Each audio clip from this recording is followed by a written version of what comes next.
ഇന്നൊരു വാട്ടേറ്റ് കണ്ടാലോ? എസ്പെഷ്യലി എടുത്ത് പറയാൻ എൻ്റെ PG ഫുഡ് എങ്ങനെയുണ്ടെന്ന് ചോദിച്ചവർക്ക് വേണ്ടിയുള്ള ഒരു വീഡിയോയും കൂടെയാണ് ഇത് കേട്ടോ.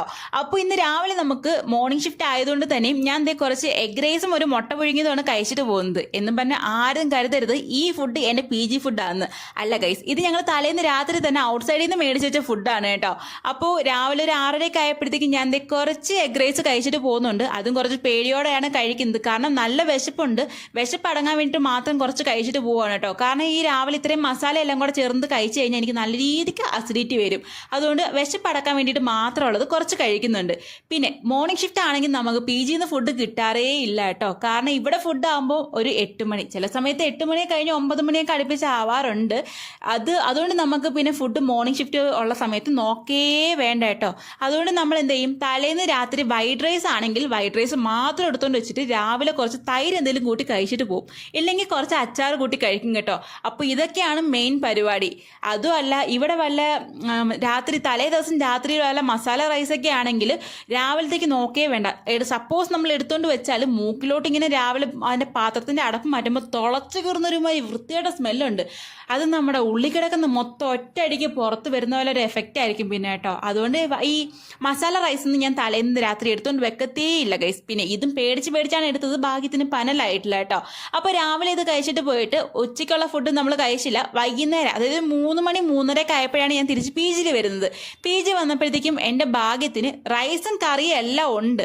പക്ഷേ ആ കറി എന്താണെന്നറിയത്തില്ല, ഒരുമാതിരി വെള്ളം പോലെ ഇരിക്കുന്ന സാധനമായിരുന്നു. എൻ്റെ ഭാഗ്യത്തിന് ഇതേ പൂരിയും കറി ഇരിക്കുന്നതുകൊണ്ട് ഞാൻ അത് തന്നെ എടുത്തുകൊണ്ട് വെച്ച് കഴിച്ചു കേട്ടോ. ബെറ്റർ അത് തന്നെയാണേ.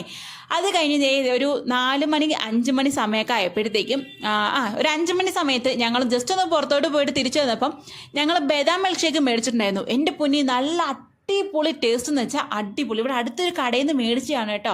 അടിപൊളി എന്ന് വെച്ചാൽ അടിപൊളിയായിരുന്നു. അതുകൊണ്ട് സ്ട്രോ ഒന്നും ഇട്ട് വലിച്ചു കുടിക്കാനുള്ളൊരു ക്ഷമയൊന്നും എനിക്കില്ലാത്തതുകൊണ്ട് ഞാൻ അതൊക്കെ വലിച്ചു തുറന്ന് കളഞ്ഞിട്ട് അങ്ങോട്ടെടുത്ത് മോന്താൻ തുടങ്ങി ഗൈസ്. നല്ല ടേസ്റ്റ് ഉണ്ടായിരുന്നു, എനിക്ക് ഒരുപാട് ഇഷ്ടപ്പെട്ടു കേട്ടോ. ഇനി അവിടെ പോയി സാധനം മേടിക്കണം. പിന്നെ രാത്രി നല്ല വിശപ്പുള്ളത് കൊണ്ട് നല്ല പ്രതീക്ഷയോടെ ഞങ്ങളിതേ പുറത്തുനിന്ന് കബാബ് മേടിച്ചുകൊണ്ട് വന്നിട്ടുണ്ട്. കാരണം മസാല റൈസും മുട്ട പുഴുങ്ങിയതും ഉണ്ടായിരുന്നു. അതിൻ്റെ കൂടെ കബാബും കൂടെ ഞങ്ങൾ മേടിച്ചുകൊണ്ട് വന്നു. വലിയ ആഗ്രഹത്തിൽ എടുത്ത് അണ്ണാക്കിലോട്ട് തീ കയറ്റിയതാണ്. എൻ്റെ പൊന്നെ, കണ്ണീന്നാണോ മൂക്കിന്നാണോ വായിക്കൂടെയാണോ വെള്ളം വരുന്നതെന്ന് ഒരു ഐഡിയ ഇല്ലായിരുന്നു കേട്ടോ. കാരണം അത്ര സ്പൈസി ആയിരുന്നു ഗൈസ്. എടുത്ത് അണ്ണാക്കിലോട്ട് വെക്കാൻ പോലും പറ്റത്തില്ല, അതേപോലെ എരിവുണ്ടായിരുന്നു. ഇവരെന്തിനാ ഇത്ര എരി ഇതിനകത്തോട്ട് ഇടുന്നതെന്ന് വെച്ചാൽ എനിക്ക് അറിയത്തില്ല. ഇനി ഞങ്ങൾ കഴിക്കാതിരിക്കാൻ വേണ്ടിയിട്ട് ചെയ്യുകയാണെന്ന് വെച്ചാൽ അതും അറിയത്തില്ല കേട്ടോ. കാരണം ഞാൻ വന്ന സമയത്ത് ഇവിടുത്തെ ഫുഡ് നല്ല ടേസ്റ്റ് ഉണ്ടായിരുന്നു, അത്യാവശ്യം നല്ല ഫുഡായിരുന്നു. ഞാനത് എൻ്റെ ഇതിനു മുന്നേ ഉള്ള വീഡിയോസിലൊക്കെ ഞാൻ പറഞ്ഞിട്ടുമുണ്ട് നല്ല ഫുഡാണെന്നൊക്കെ. പക്ഷെ ഇപ്പോൾ ഇവിടുന്ന് കിട്ടുന്ന ഫുഡ് എൻ്റെ പൊന്നെ വായിൽ വെക്കാൻ കൊള്ളത്തില്ല. ടേസ്റ്റും ഇല്ല, എരിയുമാണ്. അയ്യോ, എനിക്ക് അറിയത്തില്ല. പ്രത്യേകിച്ച് സൺഡേയിലെ കിട്ടുന്ന ചിക്കൻ കറി ഉണ്ടല്ലോ, എൻ്റെ പൊന്നെ മനപ്പുറം ഒരു മുളകുപൊടി അങ്ങനെ തട്ടിയിട്ട് കലക്കുവാന്ന് തോന്നുന്നു. അതുകൊണ്ട് ഇന്നത്തെ ഫുഡ് അങ്ങനെ തന്നെ ഞാൻ രാത്രിയിലെ ഫുഡ് കൊണ്ട് കളഞ്ഞേട്ടോ. ഞാൻ മാത്രമല്ല, എൻ്റെ റൂംമേറ്റും. പിന്നെ എരി സഹിക്കാൻ വയ്യാതായപ്പോൾ ഞങ്ങൾ മേടിച്ച് വെച്ച തേനെടുത്ത് എൻ്റെ അണ്ണാക്കിലോട് ഞാൻ കമത്തിയിട്ട് കുറേ നേരം മിണ്ടാതിരുന്നു. കാരണം എനിക്ക് തലവേദനയൊക്കെ എടുത്തിട്ട് എനിക്ക് സഹിക്കാൻ പറ്റുന്നില്ലായിരുന്നു. എനിക്ക് എരി ഒരുപാട് കൂട്ടിക്കഴിഞ്ഞാൽ അങ്ങനെ പ്രശ്നമുണ്ട്. പിന്നെ നല്ല വിശപ്പുള്ളതുകൊണ്ട് തന്നെ അവസാനം ഗതിയുടെ കൊണ്ട് ഞങ്ങൾ പുറത്തുനിന്ന് ഷവർമ മേടിച്ചുകൊണ്ട് വന്ന് കഴിക്കേണ്ട അവസ്ഥയായിരുന്നു കേട്ടോ. ഇവിടുത്തെ ചില ദിവസങ്ങളിൽ ഞങ്ങൾക്ക് ഇവിടെ ഫുഡേ കിട്ടാറില്ല. ചോദിച്ചാൽ പറയും സമയത്തിന് വന്ന് ഫുഡ് എടുക്കണമെന്ന്. ഈ രാവിലെ ഡ്യൂട്ടിക്ക് പോയിട്ട് ഏതെങ്കിലും ഒരു സമയത്തൊക്കെ വന്നു കയറുന്ന നമുക്ക് ഫുഡ് ചോദിക്കുമ്പോൾ ഇല്ല എന്നൊക്കെ പറയുന്നുള്ള അവസ്ഥയുണ്ടല്ലോ. ശരിക്കും പറഞ്ഞാൽ അത് വല്ലാത്തൊരു അവസ്ഥയാണ്.